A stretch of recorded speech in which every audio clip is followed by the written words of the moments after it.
Oke, so gelombang pertama dari pengumuman tarif sudah dilakukan kurang lebih di tengah malam tadi dan kita sudah lihat reaksi yang bisa terjadi ke depan juga mungkin bisa terulang. Dan saya rasa yang untuk saat ini kita bisa simpulkan bahwa ketidakpastian masih tetap membelenggu dan ada pengunduran ataupun penundaan. Walaupun sebetulnya bagi saya ini bukan penundaan yang seperti yang sebelumnya. Jadi mungkin ini hanya memberikan waktu untuk negosiasi, tapi ya teko tren lagi-lagi menguasai sehingga akhirnya kita melihat ada kondisi yang paling pasti adalah ketidakjelasan ataupun ketidakpastian dari masalah tarif tersebut. Alhasil yang kita lihat adalah saat ini risk aset atau saham itu mulai penurunan, sementara safe haven seperti emas mengalami kenaikan. Kira-kira bagaimana selanjutnya? Ini adalah ulasannya.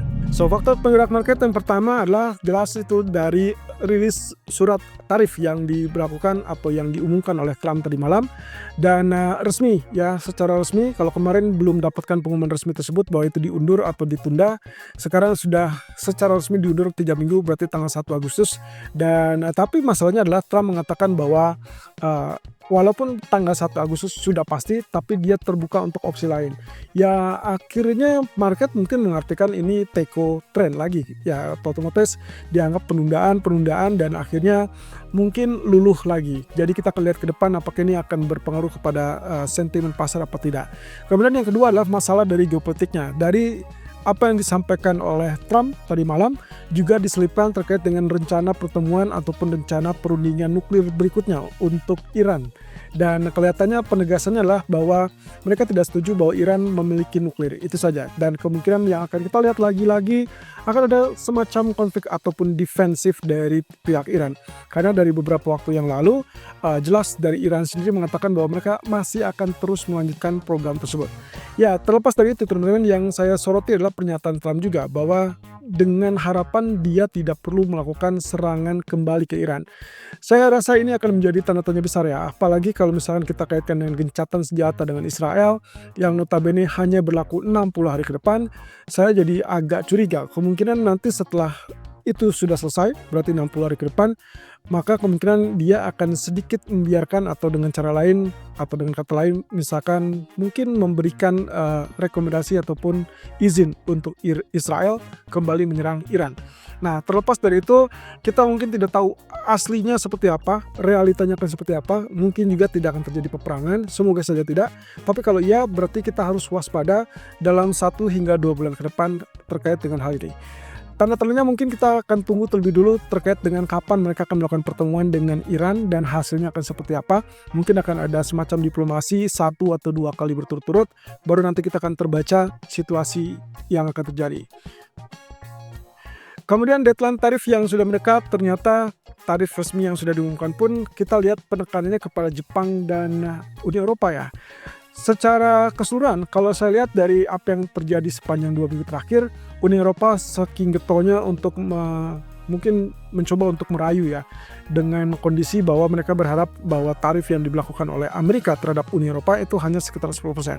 Dan kelihatannya itu sesuai dan sudah terdapat atau mendapatkan apa yang diinginkan. Nah cuman untuk Jepang dan juga Korea Selatan, walaupun yang paling disorot adalah Jepang ya, posisinya mereka akan dikenakan tarif 25% per tanggal 1 Agustus mendatang. Kemudian kalaupun misalkan bisa dinegosiasi ataupun diulang untuk negosiasi, maka diharapkan akan terjadi kesepakatan yang lebih bagus. Tapi Trump mengatakan bahwa kalaupun diberikan waktu sampai 1 Agustus, kemungkinan cuma 2. Antara tarif itu berlaku turun atau lebih murah, atau malah tarif itu diberlakukan lebih tinggi. Nah, sementara untuk Jepang, penekanannya adalah kaitannya dengan rasa keadilan yang menurut Trump itu dinilai tidak adil dalam sisi perdagangan dengan Jepang. Jadi bagi mereka Jepang tidak terlalu terbuka dan kemudian tarif 25% ini dikenakan di luar sektoral yang sudah berjalan. Nah yang perlu kita pantau lebih lanjut adalah bahwa kedepannya kalaupun misalkan ada pembalasan, let's say seperti demikian dari pihak Jepang untuk mungkin semacam dari impor atau barang-barang impor dari Amerika, maka ancaman dari Trump adalah mereka akan memberlakukan kenaikan tarif lebih tinggi daripada 25%. Catatannya gini teman-teman, 25% ini sebetulnya kalau kita compare dengan tarif resiprokal yang waktu awal diumumkan 2 April yang lalu, itu adalah selisihnya cuma 1%-nya saja, dari 24 menjadi 25%. Nah, tapi ada hal yang cukup menarik di sini karena kalau misalkan kita bicara tentang kemungkinan yang terjadi, maka sampai 1 Agustus apapun bisa terjadi. Seperti yang dikatakan Trump, dia resmi memberikan waktu sampai 1 Agustus, tapi mungkin juga 1 Agustus itu bisa berarti buruk, bisa jadi bagus.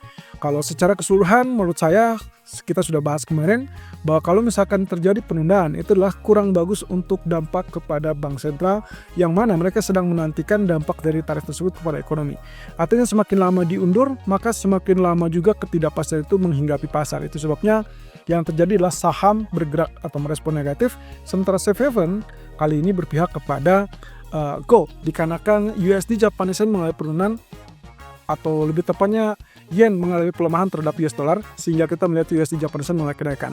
Jadi kita tidak melihat dalam satu sisi ini bahwa safe haven berpihak kepada Japanese Yen, melainkan hari ini atau saat ini kita masih melihat itu mungkin berpihak kepada gold. Nah, berarti kalau begitu kita akan lihat ke depannya apakah itu akan direspon dengan sigap oleh Jepang atau tidak.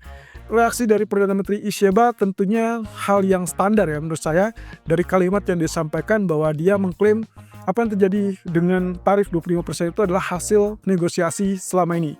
Ya, negosiasinya berjalan alot sampai akhirnya yang tadinya terancam kena 30 atau 35% ternyata cuma dikenakan 25%. Bagi dia itulah semacam mungkin pencapaian ya. Tapi tidak tahu, kalau misalkan kita lihat dari pernyataannya lagi, dia mengatakan bahwa Jepang tidak akan menyerah dan akan terus melakukan negosiasi pendekatannya mungkin sampai ke bulan Agustus tadi. Kalau misalkan ternyata itu bisa terjadi, ya minimal mereka bisa mendapatkan mungkin semacam exemption yang diinginkan. Tapi lagi-lagi, ini yang seperti yang disampaikan oleh Trump, bahwa dengan Jepang itu adalah permasalahan yang sulit. Nah, kita ingin tahu ke depannya apakah ini akan terjadi kesepakatan atau tidak. Karena kalau tidak terjadi kesepakatan, maka konsekuensinya yang saya baca adalah kemungkinan ini akan membatalkan atau menghadang atau lebih tepatnya menghalangi potensi kenaikan suku bunga dari BOJ yang memang sudah rencananya akan melakukan kenaikan lebih lanjut. Kenapa?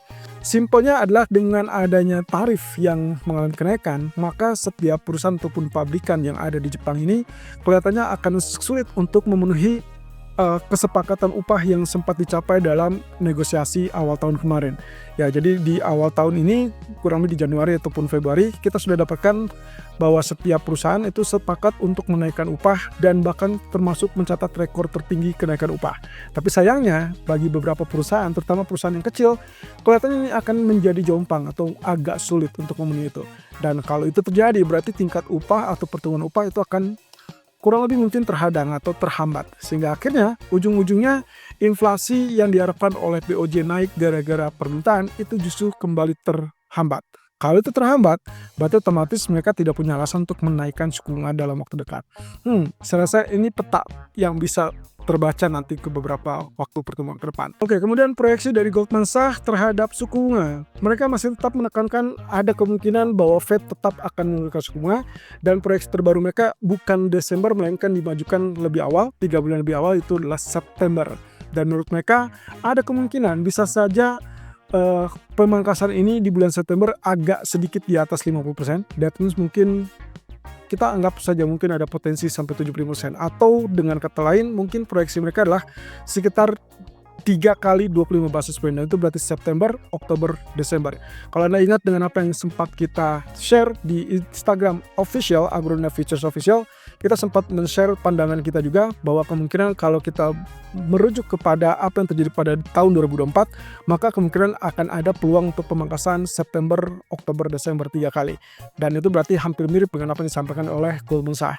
Nah, kemudian alasan yang paling sederhana adalah masalah inflasi yang dikhawatirkan akan melonjak. Kata Goldman Sachs, mereka melihat ada kemungkinan tidak terbukti itu akan menakutkan itu. Jadi menurut mereka, kalaupun ternyata tarif itu akan menyebabkan inflasi naik, maka tarif itu tidak akan terlalu lebih tinggi atau terlalu, ya istilahnya terlalu melonjak gitu ya. Sehingga mereka menganggap ini akan relatif lebih ringan. Oleh karena itu, mereka berpandangan bahwa Fed masih tetap bisa terbuka untuk melakukan penurunan suku bunga tersebut. Nah, terlepas dari masalah pasar tenaga kerja yang kemarin kita lihat dari data NFP atau November Payroll, ya menurut mereka itu adalah kondisinya memang sehat, tapi tidak dalam kenyataannya. Jadi dalam realitasnya menurut mereka sulit mendapatkan pekerjaan. Sehingga kalau misalkan diartikan di situ, jumlah lowongan pekerjaan sudah mulai turun. Artinya, tanda-tanda pelonggaran itu semakin nyata. Nah, kalau begitu otomatis mereka memproyeksikan dan sangat wajar memperkirakan penurunan suku bunga akan segera terjadi. Nah, imbasnya tentunya dengan suku bunga atau ekspektasi penurunan suku bunga tersebut, imbasnya Goldman Sachs melihat S&P 500 terutama mewakili indeks saham Amerika kelihatannya akan mulai kenaikan lanjutan. Untuk diketahui bahwa saat ini running price masih berada di kisaran 6280-an dan itulah di per tanggal 8 Juli ya. Nah, sementara proyeksi mereka 3 bulan ke depan itulah 6400, kemudian 6 bulan ke depan akan ada di 6600 dan 12 bulan ke depan diproyeksikan akan muncul 6.900-an. Artinya kalau begini mereka cukup optimis dengan pandangan bahwa suku bunga tetap akan diturunkan bahkan lanjut di tahun 2026. Ya, terlepas dari itu teman-teman, inilah kesempatan juga kalau misalkan terlihat ada proyeksi penurunan akibat gangguan tarif. Anggap saja bahwa penurunan itu adalah bersifat sementara atau koreksi sementara. Kalau dari Morgan Stanley, mereka melihat ada ancaman yang serius dengan ekonomi Jepang akibat dari tarif tersebut. Jadi pandangannya kurang lebih hampir mirip dengan apa yang kita bahas dari sejak kemarin ya. Potensi dari hal ini justru mengganggu kepada tingkat penghasilan ataupun earning yang didapatkan oleh perusahaan sehingga akhirnya akan mengganggu kepada pertumbuhan upah. Dan ekspor Jepang jelas ini akan merugi dan akhirnya ya mengurangi investasi modal. Nah, oleh karena itu kemungkinan kita masih tetap harus menunggu. Menurut Morgan Stanley, kemungkinan di musim gugur mungkin setelah pemilihan majelis tinggi. Kalau itu terjadi, kemudian bisa diharapkan terkait dengan stimulus fiskal yang baru. Kalau iya, barulah kita akan lihat mungkin rebound ataupun kenaikan pada indeks saham Nikkei. Tapi untuk sementara waktu, kita mungkin akan melihat gangguan itu akan muncul dari tarif sehingga akhirnya menekan kepada ekonomi dan tentunya imbasnya terlihat dari indeks saham Nikkei-nya yang mungkin berpotensi negatif.